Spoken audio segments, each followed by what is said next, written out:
जय श्री राम दोस्तों, स्वागत है आप सभी का हमारे YouTube चैनल में। आज हम बात करेंगे यमुनोत्री मंदिर के इतिहास के बारे में। यमुनोत्री मंदिर गढ़वाल हिमालय के पश्चिमी क्षेत्र में स्थित है।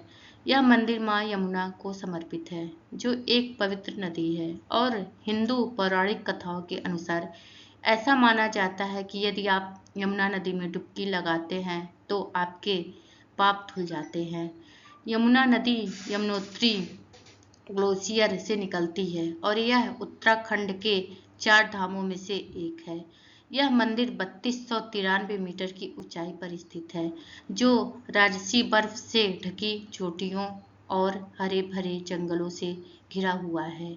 पवित्र स्थल की प्राकृतिक सुंदरता पूरे भारत से कई पर्यटकों का स्वागत करती है और यह अक्षय तृतीया से तीर्थार्थियों के लिए खुला रहता है और यम द्वितीय दिवाली के दूसरे दिन को बंद हो जाता है।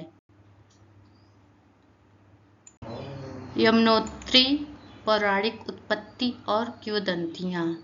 यमुनोत्री मंदिर का प्राचीन इतिहास पौराणिक कथाओं और किंवदंतियों में डूबा हुआ है। पौराणिक कथाओं के अनुसार यमुना नदी भगवान सूर्य की पुत्री है और वह भगवान यम की जुड़वा बहन है, जो मृत्यु के देवता हैं। ऐसा माना जाता है कि यमुना नदी ने अपने भाई यमराज से वादा किया था कि जो कोई भी यमुना नदी में स्नान करेगा उसके सभी पाप धुल जाएंगे और उसे अकाल मृत्यु से बचाया जाएगा। इस कहानी के कारण हिंदू मानते हैं कि देवी यमुना बहुत दयालु हैं और उनके जल में डुबकी लगाने से भक्तों को यमलोक, जहां भगवान यम रहते हैं, की यातनाएं नहीं झेलनी पड़ती है। भगवान शिव और सती की कहानी। एक और कहानी है। वामन पुराण के अनुसार जब भगवान शिव अपनी पत्नी सती की मृत्यु के बाद बहुत व्याकुल होते हैं तो भगवान विष्णु उनके शरीर को 51 टुकड़े में विभाजित कर देते हैं, जो शक्तिपीठ बन जाते हैं। अपनी पत्नी सती के बारे में सोचते हुए काफी समय बाद भगवान शिव अपने क्रोध और अपनी पत्नी की दर्दनाक यादों को नियंत्रित करने के लिए यमुना नदी में कूद गए।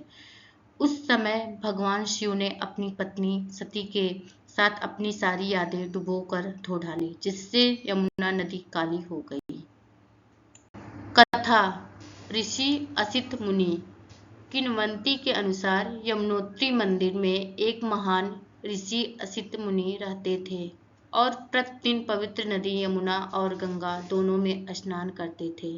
लेकिन जब समय बीत गया तो वे बूढ़े हो गए और गंगा नदी में जाने में असमर्थ हो गए। इसलिए एक दिन गंगा नदी यमुना के पास प्रकट हुई, जिससे उन्हें अपना अनुष्ठान जारी रखने की अनुमति मिली। इस चमत्कार के कारण यह माना जाता है कि गर्म पानी का झरना, जिसे सूर्य कुंड के रूप में भी जाना जाता है, स्थित है। इस गर्म पानी के झरने से भक्तों को प्रसाद मिलता है। पुजारी इस गर्म पानी का प्रयोग करके कच्चे चावल का प्रसाद बनाते हैं और यह यमुनोत्री मंदिर में सबसे पुराना अनुष्ठान है। इतिहास के अनुसार इस मंदिर का निर्माण गढ़वाल के राजा टिहरी सुदर्शन शाह ने कराया था, जो उत्तराखंड के सांस्कृतिक केंद्र के राजा थे। बाद में इस मंदिर का पुनर्निर्माण जयपुर की रानी ने 19वीं शताब्दी में किया। धन्यवाद दोस्तों। यह जानकारी आप लोगों को कैसी लगी आप लोग जरूर बताइएगा और हमारे चैनल को लाइक, सब्सक्राइब, कमेंट जरूर कीजिएगा। धन्यवाद।